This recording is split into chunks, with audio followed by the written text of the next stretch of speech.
Hello, I'm Tim Jones. I live in Cincinnati, Ohio. I want to bust out some scripture on you here this morning. Colossians 3:12. Paul's talking about the church and ideally what the church should be. He says, "Therefore, as God's chosen people, holy and dearly loved." Well, that sounds good, doesn't it? Clothe yourselves with compassion, kindness, humility, gentleness, and patience. Bear with each other and forgive one another.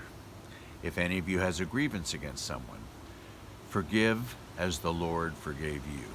And over all these virtues, put on love, which binds them all together in perfect unity. That's exactly the experiences you've had with church people over the years, right? Doesn't that perfectly describe it? This is the ideal of the way it's supposed to be, but there's some key points, some key words that I think light things up for us beyond just the obvious. We're God's chosen people, we're holy and dearly loved. But I think there's a reason why Paul says if this whole unity thing is going to work, and we'll come back to that phrase, the very scary phrase, perfect unity.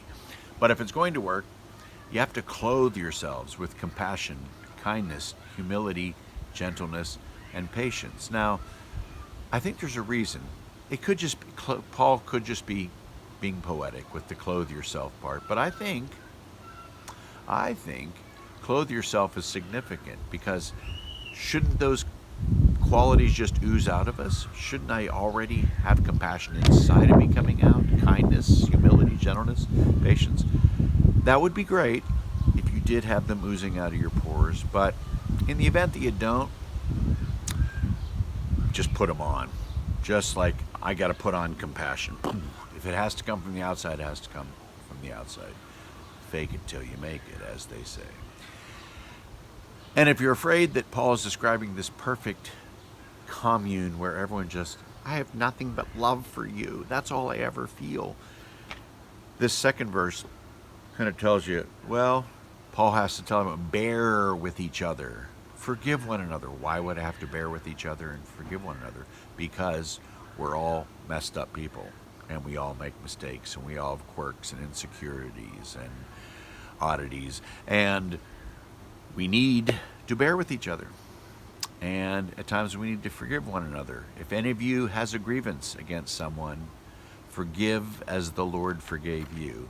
Ooh, that's a really high bar to jump over. As the Lord forgave me. If you have trouble forgiving someone, it might be healthy to remember the worst things you've done, and the Lord forgave you for that. Like, yeah, He didn't ask questions, He didn't judge you, He didn't make snippy remarks, He just forgave you. We're the loneliest society in human history, historians tell us.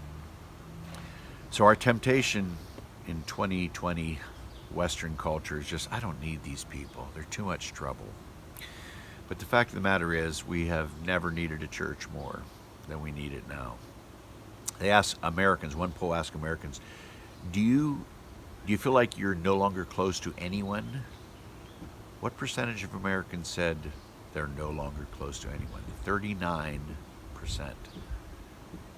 We lost our tribe somewhere along the way. Our ancestors weren't bigger or faster than their prey. They just excelled at banding together and cooperating.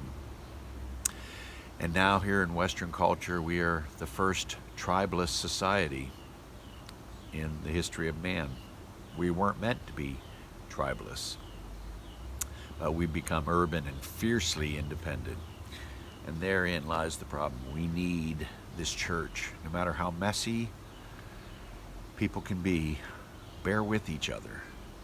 You're going to have to bear with each other. You have differing personalities. You have differing passions. You have differing gifts and talents. You have differing weaknesses. You have different opinions. As Paul says in Romans 14, you're going to land differently on some of these issues. You're just going to have to live with that. If you can't stand to live in a world where people disagree with you, you're in for a lonely existence. Bear with each other. But they're so messy. They're so annoying. They're too much trouble. Yes, and so are you. The only people in the world who don't think they're annoying are people who have never lived with anyone else. That's how you overcome your illusions. But that scary phrase again, over all these virtues put on love. Once you put on, like a winter outfit, these other qualities, over all these virtues put on love, which binds us all together in perfect unity. Now, I don't like to whip out the original language, but I'm going to do it here, because that word perfect throws us off in the New Testament, because it also means, it doesn't mean flawless. It means also full grown or mature. The Greek word teleos. And so that's more of a better way of looking. What is this full grown mature unity? Is it where we all agree with each other? Paul makes it very clear, no, you're not going to all agree with each other.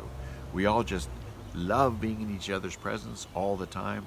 No, not that either. It's unity of goals. We're all heading toward the same direction, expanding and enhancing the kingdom.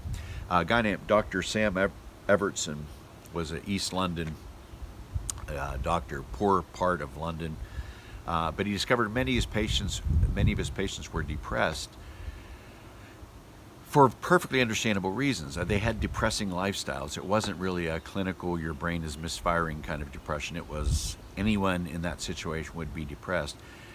And so one of his patients, especially Lisa Cunningham, writes about her journey with Dr. Sam Evertson. So the doctor realized these people need community. That's what they need. Now, this was not a Christian effort on his part. But he recommended, in addition to the antidepressant drugs that many of them needed, how about you meet twice a week with other depressed people, not to wallow, not to discuss your sadnesses in this little community, just to get together and form a group. Dr. Sam Evertson, with his psychiatric degree, was rediscovering what Scripture said. We need a tribe of people working together. And so they got together. Lisa Cunningham, for instance, writes that she vomited in anticipation of this meeting. She absolutely did not want to do this. So here were these depressed people all gathered together. And slowly the chit-chat and the small talk began to warm things over. And one of them said, you know what, we should do a project together. Like, what kind of project? Someone remembered, hey, we got a piece of property behind this facility here. We should do a garden. We don't know anything about gardens. We're East Londoners. What do we know? But they said, well, let's figure it out. Let's go. Someone to the library, someone online, so watch videos about this. And we got back together. There was a new excitement in someone. I can get some seeds. I know where I can get some seeds. Good. Well, and we can work the soil, and let's take turns. And pretty soon they formed this community, pitching in together, learning about each other's lives as they progressed, opening up where they wouldn't have opened up sitting in a circle of chairs. And as they progressed and as they flourished, it got to the point where if one of them was missing, somebody else would call. A tight community working together on a project. Lisa said, and she was explaining her new awakening. She was explaining her new outlook on life from being just terminally depressed. She said, as the garden bloomed, so did we. There's the full-grown, mature unity that Paul's talking about in Colossians. It doesn't mean we're all the same. It doesn't mean we all naturally gel. It doesn't mean we have the same opinions on everything. It just means we're heading toward a common goal. We're working together.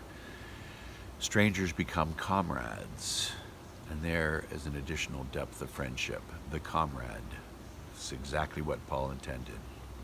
But you might have to put some things on, like compassion, kindness, humility, gentleness, and patience. But then you reach that full-grown unity where we're all working toward the same goal, enhancing the kingdom of heaven. Thank you.